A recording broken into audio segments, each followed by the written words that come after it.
My name is Ivy and I'm a medical student from Flinders University. Today, I'd like to touch on the topic: can side effects from chemotherapy drugs actually be a good thing? Well, you might be wondering that sounds absurd. However, let's explore this a little bit further. Now, which cancer are we talking about?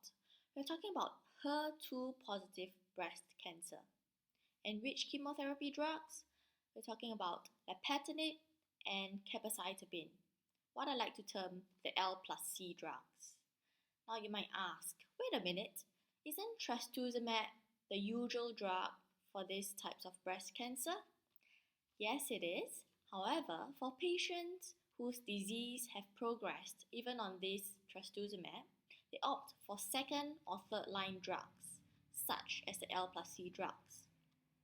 Also, these drugs work better in people who has brain metastasis, meaning the tumor has spread to the brain, and in patients with heart problems, because trastuzumab is a little bit hard on the heart, so we opt for other drugs.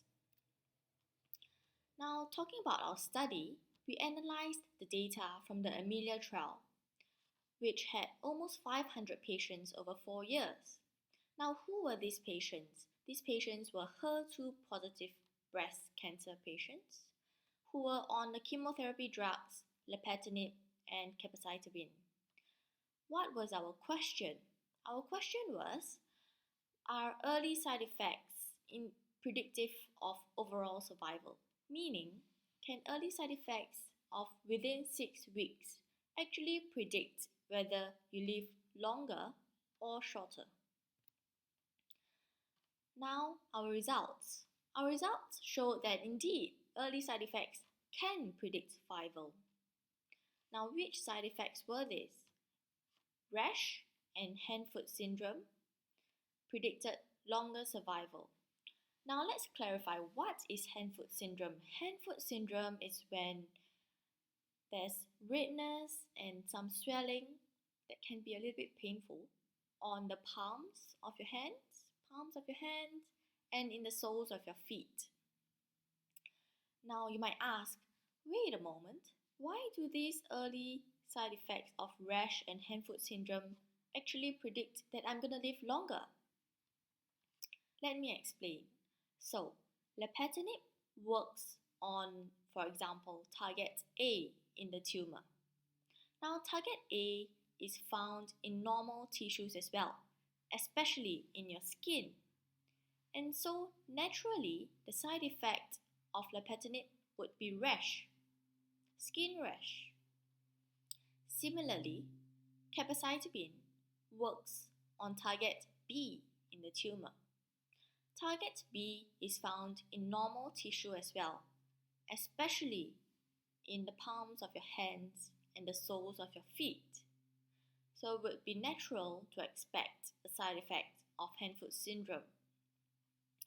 Now, these side effects may imply that the drug is actually working properly, and this is what we call on-target side effects. And we believe this is why it can predict that patients live longer. Now the question is, what if you do not have these side effects?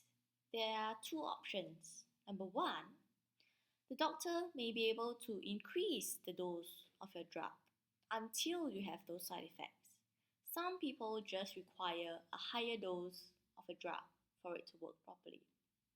The second option is to change your chemotherapy drug.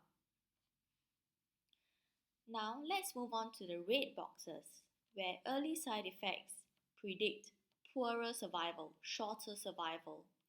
Now our study showed that nausea and vomiting actually predicted a shorter survival. And we are not very sure on the mechanism. However, we believe that nausea and vomiting is not related to the target of the drug. What can we do for these patients? We can more closely monitor them and also provide prophylactic anti-nausea pills, meaning giving you anti-nausea medication even before you feel nauseous and vomit. So what is the conclusion? Certain side effects of chemotherapy drugs, though unpleasant, may be a good thing because it may be associated with better survival. So, if you're very interested in this topic, as I am, please go ahead and read this research paper, which was recently published by this wonderful team. Thank you very much for your time.